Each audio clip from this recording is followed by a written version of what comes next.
Welcome to our podcast on Industry 4.0.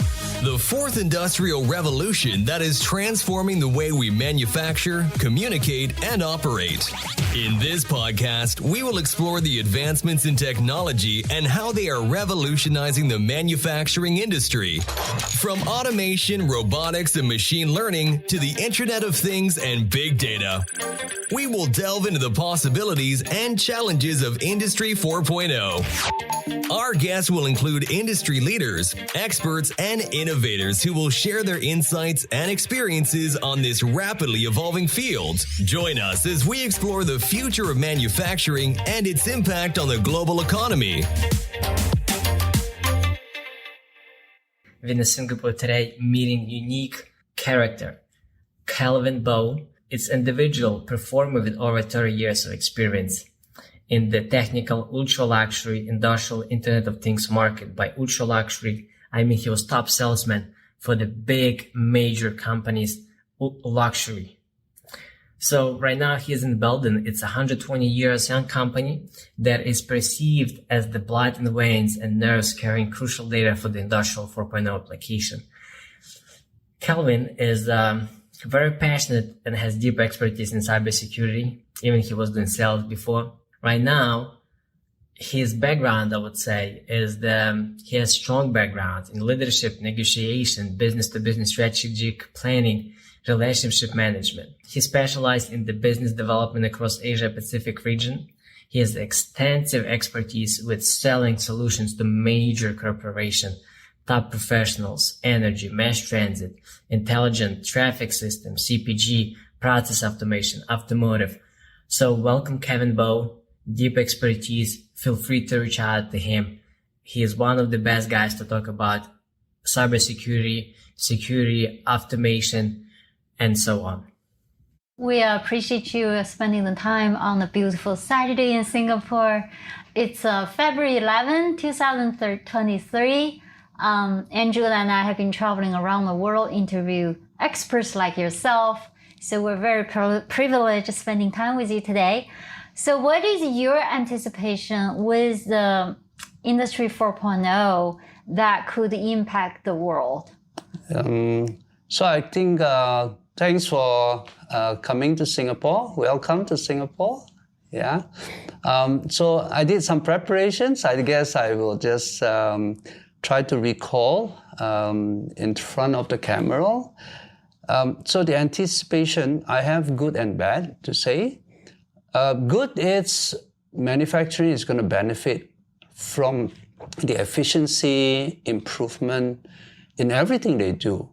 The bad is that older workers will have a hard time catching up.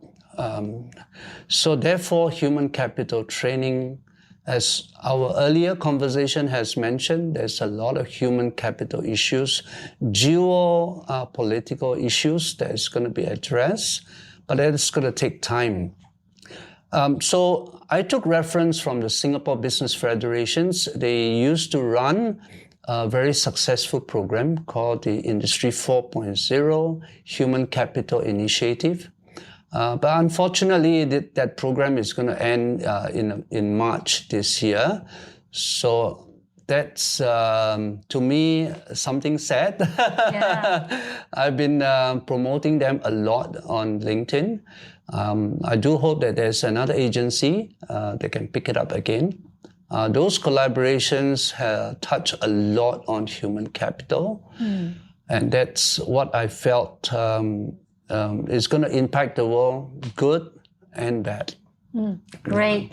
So connectivity is critical for Industry 4.0. Would you share with us, what do you see the future of connectivity? Well, I started off the conversation with you guys earlier about satellite. Yeah. And I didn't prepare this script after that, but satellite that currently is kind of challenging. For example, I'm going to be sailing to a remote island this coming March. Yeah. And I can't do what I used to do at home. There's no broadband, right? There's no broadband. I can't work, I can't access to email, I can not talk on WhatsApp, on Instagram. Yeah. And at most, it's just one text message on SMS. Mm-hmm. And they're predominantly used for rescue, right? Hey, help, Mayday, Mayday. So I would think that it's going to be critical. The future of connectivity is not just on wired, but also on wireless and on satellite. So I hope one day in the plane, in my yacht, on my sailboat, I'm still able to work. For people who are looking at circumnavigation, round the world travel, they must be able to have access to data. That's what I think about connectivity in the future. Awesome. Right? Yeah. So as you just mentioned, we want to have the connected physical access. For example, when you're sailing, the boat is connected to the earth and to your family. But how would you see the data management going to look like in a smart factory?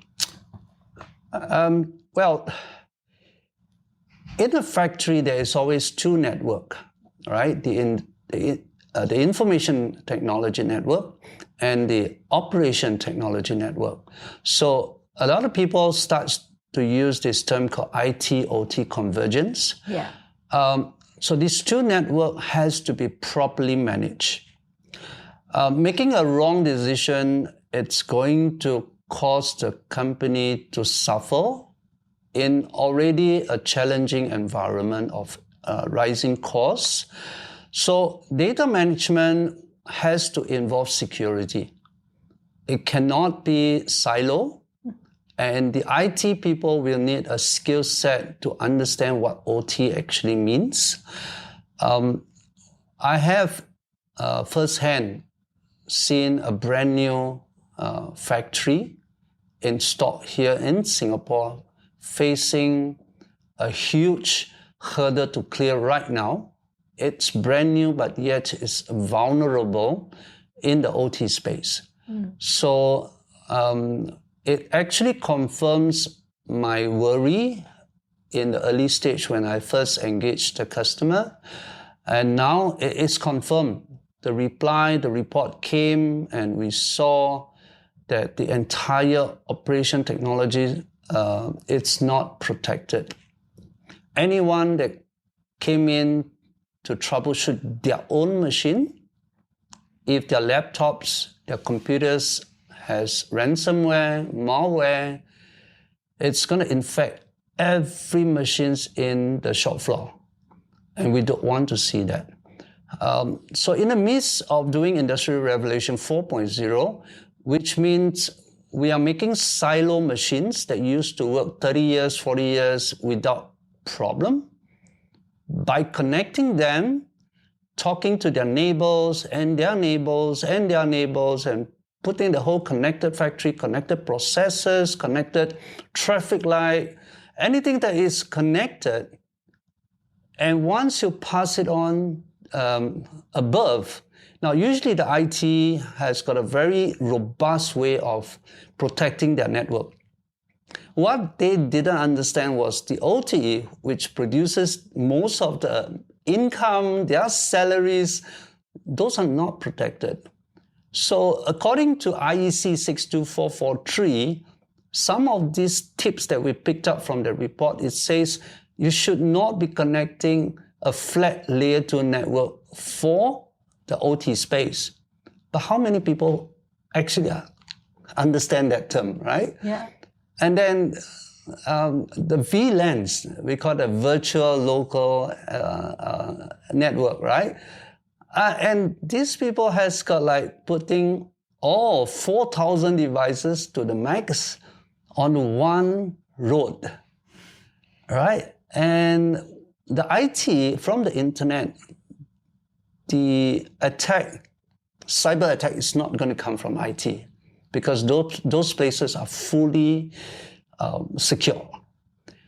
What is going to be vulnerable is, imagine 4,000 over devices at the ground, at a shop floor, connected to a virus-infected laptop. no intention to harm, but it's just brought into the factory to do troubleshooting for their own machine. But the moment it's plugged into the network, it's finished, right? Everything on the shop floor will be infected. So we call that internal attack, not external attack. So I guess from this current experience, we're going to propagate the same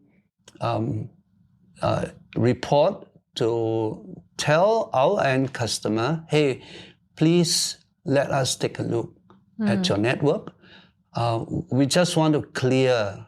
And my mantra, in working in the Industrial 4.0, is good to go.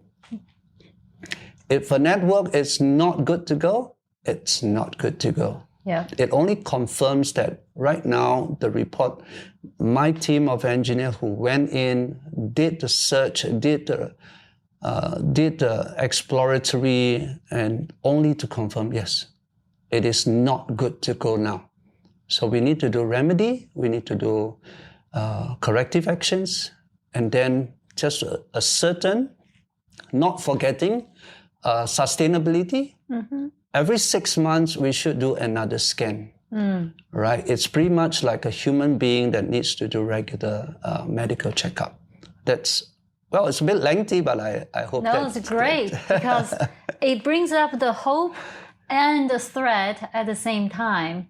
But most importantly, as you know, the data has to be transmitted, and then the data transmission become a most critical part of this networking effect. Yeah. Have you seen any progress being made in the past 2-3 years in terms of data transmission?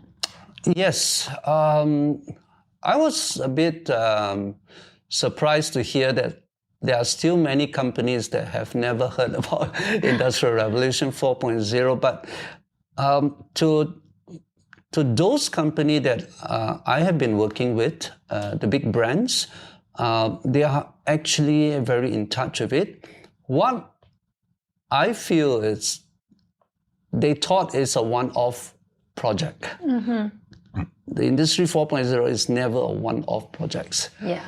How long does Industry 3.0 last, right? 70 years? 70 years. That's how long an Industry 4.0 project should be.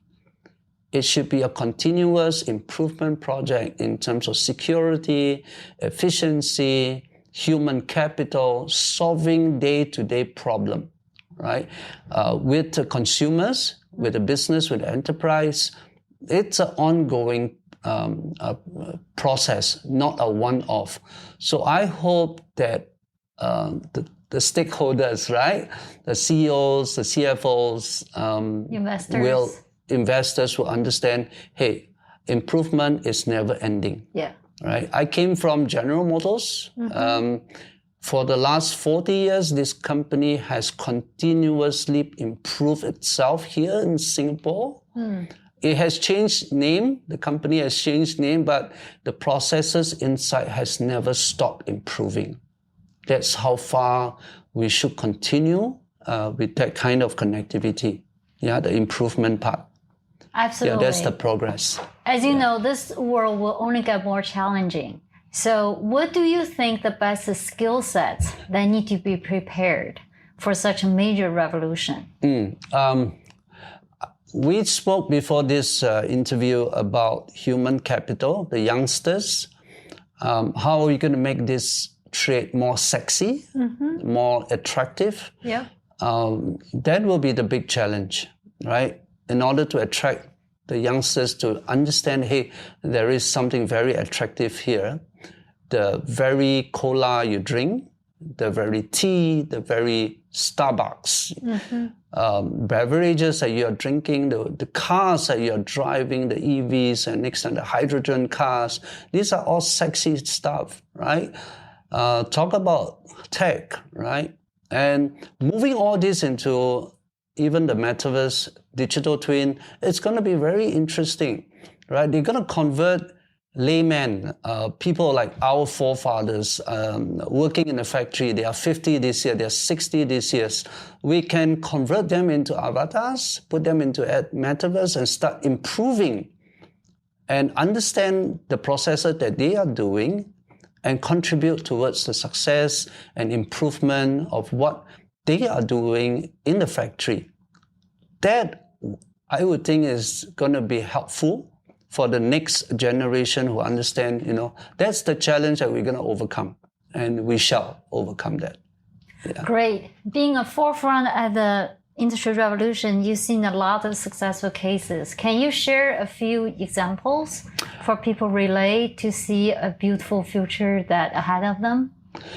Well, success, I would say, is small successes, and it has to be a progressive success. Yeah.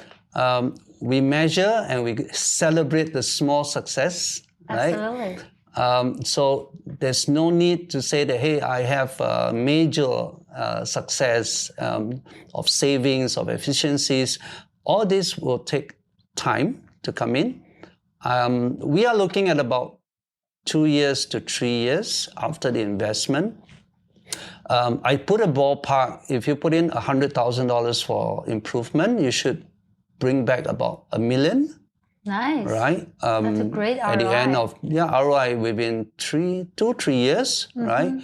Or even further, depending on how available are the data, how are we going to use the data scientists to sift out the right data. And those ROI will come back over time, right?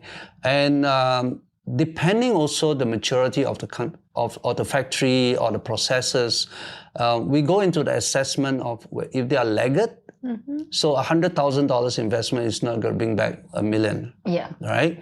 If they are medium maturity in terms of sensorization, data, infrastructure, then maybe $100,000 will bring them back $500,000 in return. Of course, the advanced guys, then they will have the return very quickly. Yeah. Right? They will be investing into data analytics. They'll be looking at AI. They're looking at something that's very different, and they're going to respond to customers' needs more quickly than everyone else. So, yes, we have to just understand the factory itself, what is the current status, before we can move on. Yeah. Yeah. So lifelong learning will be the name of the game. Yeah. How would you recommend a younger generation, say your kids' generation, to create a habit of lifelong learning? Well, we have no choice, right? I like to use this Chinese idiom that I learned. We are situated in fast-running canal, river. You cannot stay still. You can't. You have to pedal like mad. It's called 不进则退. If you don't move forward, you're going backward. Falling behind. So, excuse me. Technology is the river. Keep coming. It keeps coming.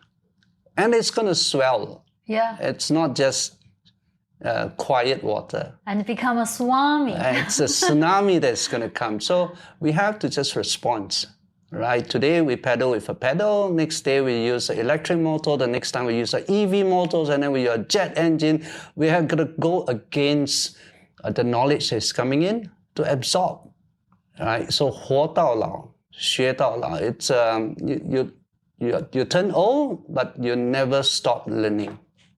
And that's what I feel. Great advice. Well, thank you so much, Calvin. You're welcome. We really appreciate the wisdom. Thank you very much. And as always, we look forward to learning with you and grow with you. Hopefully, we come back with you interview again in another year also. Together with my team of experts. Yeah. Excited. Thank you very much. I'll see you guys again. Sure. And again, thank you for